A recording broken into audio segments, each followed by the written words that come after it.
Hello students, चलो आम economics रो 2 मार्किया केतरा वीएसटी इंपोर्टेंट क्वेश्चंस देखिवा। क्वेश्चंस इंग्लिश रे अछि पिला माने, किंतु मु उभय ओडिया और इंग्लिश मीडियम रे तुमको एटा एक्सप्लेन कर देबी। अच्छा, जो पिला माने चैनल टी को नुआ रे आछो, चैनल टी सब्सक्राइब करनियो। देखो 3 number 2 * 11 22 mark. Question number 1, what is total utility माने मोट उपयोगिता कौन? राइट, ग्राहक ग्रहण करिथिबा समस्त एककरु उत्पन्न होइथिबा सीमांत उपयोगितार समष्टि को मोट उपयोगिता कहा जाए। इंग्लिश रे some total of the utility derived from all the commodities or units consumed by the consumer। बुझला? चलो पिला माने नेक्स्ट जीवा। B number, what is conventional necessary? एटा पिला माने तमर अत्यावश्यक ह्यूमन नेसेसरी वांट्स अछि ना 3 प्रकार। अत्यावश्यक अभाव 3 प्रकार अछि नि पिला माने, जीवन दक्षता पाई और तापर जीवन रो धारणा पाई आवश्यकता, आ गुटला पारंपरिक आवश्यकता। एटा होची पारंपरिक आवश्यकता। What is conventional necessary? Necessaries are relating to the traditions and systems, customs, okay, are said to be conventional necessary. Our habitual necessities गुडी मध्य conventional necessary बोली कहबे। सिगरेट पीवा आउ पुड़िया खाइबा लोक मानकर जो अभ्यास थाउची, ता छडा प्रथा परंपरा वाले विवाह व्रत समय रे जो जिंस हमको अत्यंत आवश्यक न हेले से काम चलिबोनी बोली हम भाबथाउ, एगुडा होची पारंपरिक नेसेसरी, कन्वेंशनल नेसेसरी। एटा ह्यूमन वांट पाठर पिला माने, types of human want. Next चल देखियो, what is real cost? Real cost कोन बोले वास्तव परिव्यय कहिले कोन बुझ? परिव्यय तो केते प्रकार अछि, वास्तव परिव्यय कहिले कोन बुझ बोले उत्पादन प्रक्रिया रे हमर श्रमिक मानकर सैक्रिफाइस माने त्याग वो बलिदान को आमे गुटे जदि कॉस्ट आंकिबा तबे ताको रियल कॉस्ट बोली कहबे, माने वास्तव परिव्यय। इंग्लिश रे the cost of sacrifice and dedications made by laborer in the process of production can be said as real cost। okay, धरने तुम गोटे एक्स्ट्रा सर्विस वर्क करिवे तांके कंपनी रो बेनिफिट पई, सेटा तांकर सैक्रिफाई रे जीवो। ठीक अछि पिला माने, किंबा धरनियो तुम मो पाक ट्यूशन पढ़छ, मंथली फीस दोछ, पैसा आकार दबो, सेटा मनी कॉस्ट।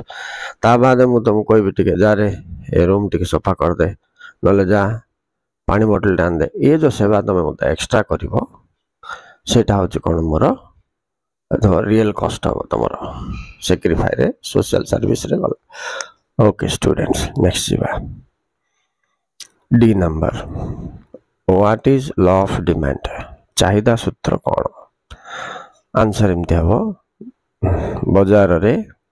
दर और चाहिदा मध्य रे थिबा संपर्कर अध्ययन को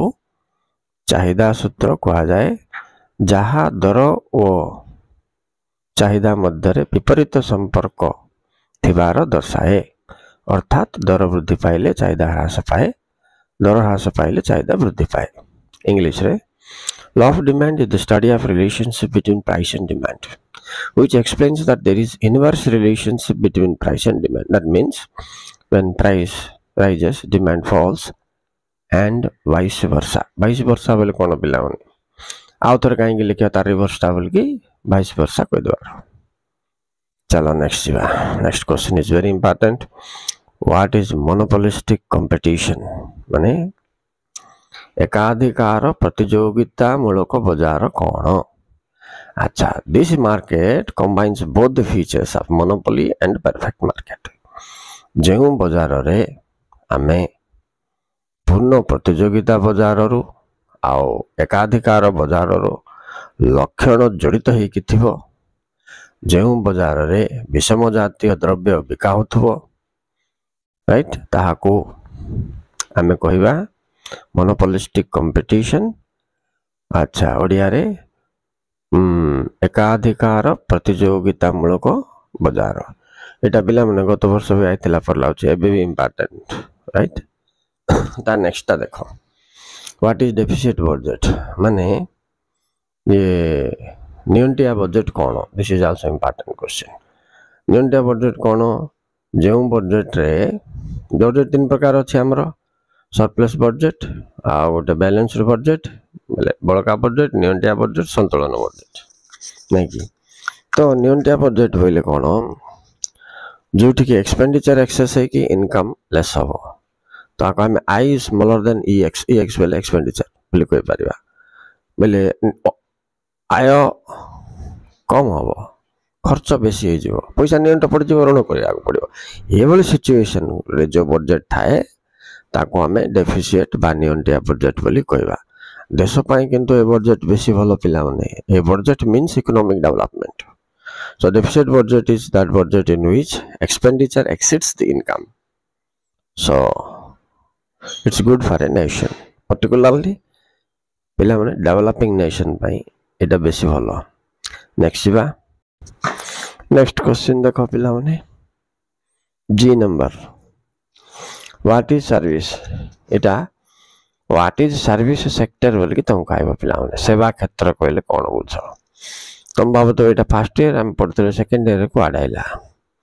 नेशनल इनकम अकाउंटिंग रे पिला माने जातीय आय आकलन रे प्राथमिक माध्यमिक सेवा क्षेत्र आय को निया जाय थाए तेणु तुमको ये सेवा क्षेत्र प्राथमिक क्षेत्र माध्यमिक क्षेत्र इनक्लूड हो जाउची ए हिसाब रे सेकेंड ईयर पाई मध्य ए वर्ष आसिला वाला क्वेश्चन 2 मार्क तो service sector is that sector which provides a service and satisfy human wants. This includes banking, insurance, health, education, construction, etc. इटा होचे टेरिशियरी सेक्टर भी कोई आको पिला माने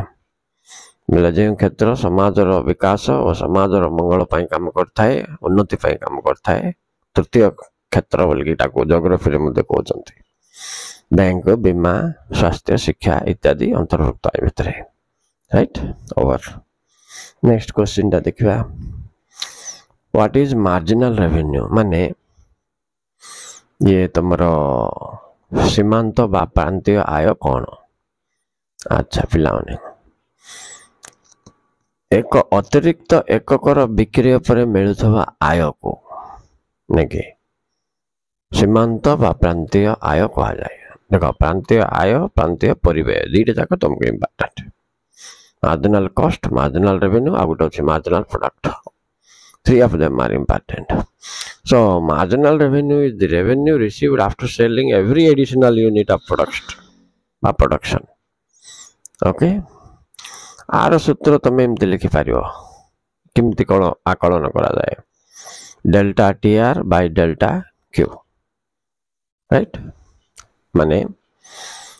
मोट आय रे आसुथवा अंतर फल को यूनिट पिछा अंतर फल जटा तो सेटा को आमे प्रांतीय आय को ओके नेक्स्ट चलो पिला माने व्हाट इज पार्शियल इक्विलिब्रियम नेकी तो इक्विलिब्रियम बोले संतुलन पिला माने संतुलन जनरल गुट अछि पार्शियल गुट अछि एटा तुम पाई प्लस 2 पिला उन पाई सेते परीक्षा रे आसेनी टेस्ट पेपर रे तो देथिला partial equilibrium is situation partial equilibrium बोले कोन taking into consideration only a part of the market condition बोले पिला माने बाजार रो गोटे आमे जो कहचने कि व्यक्तिगत चाहिदा सारणी आ गोटे होचे बाजार चाहिदा सारणी मार्केट डिमांड शेड्यूल से हिसाब रे आमे कोन करबा मार्केट रे एकाधिक उपभोक्ता थिबे ना कंज्यूमर संख्या बेसी थिबे गोटे ट्रायल बेसिस रे नै कि सिटी जो इक्विलिब्रियम परिस्थिति तैयारी करा जाए डिमांड और सप्लाई मध्य रे ताको आंशिक बा पार्शियल संतुलन बोले इक्विलिब्रियम कहा जाए ओके चलो अब जिबा नेक्स्ट क्वेश्चन कोन अछि जे number what is law of increasing return एटा पिला माने तीनटा सेक्शन अछि आई भितर दुईटा important law of variable proportion रो गोटे होची लॉ ऑफ इंक्रीजिंग रिटर्न आ गोटे होची लॉ ऑफ डिमिनिशिंग रिटर्न एठी यूटिलिटी और रिटर्न मध्य पार्थक्य देखो utility consumption related return production related माने उपयोगिता भी दे पारे नहले return related return production related माने उपयोगिता भी दे पारे नहले रिटर्न प्रोडक्शन रिलेटेड माने उपयोगिता भी दे पारे नहले रिटर्न प्रोडक्शन रिलेटेड माने उपयोगिता भी दे पारे नहले तुमको उत्पाद भी दे पारे रिटर्न बोले ये उत्पाद वर्धिष्णुमूलक उत्पाद कौन बोले आमर लॉ वेरिएबल प्रोपोर्शन जोटा अच्छी कि परिवर्तनीय अनुपात सूत्र प्रथम सोपान फर्स्ट फेज रे एमपी टीपी एपी बोले मोट उत्पाद सीमांत उत्पाद हाराहारी उत्पाद तीनटा जाक वृद्धि पाए अधिक अधिक श्रम पुंजी लगेले ये स्थिति को आम कहवा इंक्रीजिंग रिटर्न माने वर्धिष्णु उत्पाद सोपान ठीक अच्छे ओवर नेक्स्ट बहुत इंपोर्टेंट पिला परीक्षा 2 मार्क 3 मार्क लॉन्ग क्वेश्चन गोटे खंड हम आगे देख व्हाट इज बल्बन इफेक्ट इटा भी +2 को से आसे ना किंतु नॉलेज रखता पिला सी students Veblen effect means abnormal market behaviour where consumer purchases higher priced goods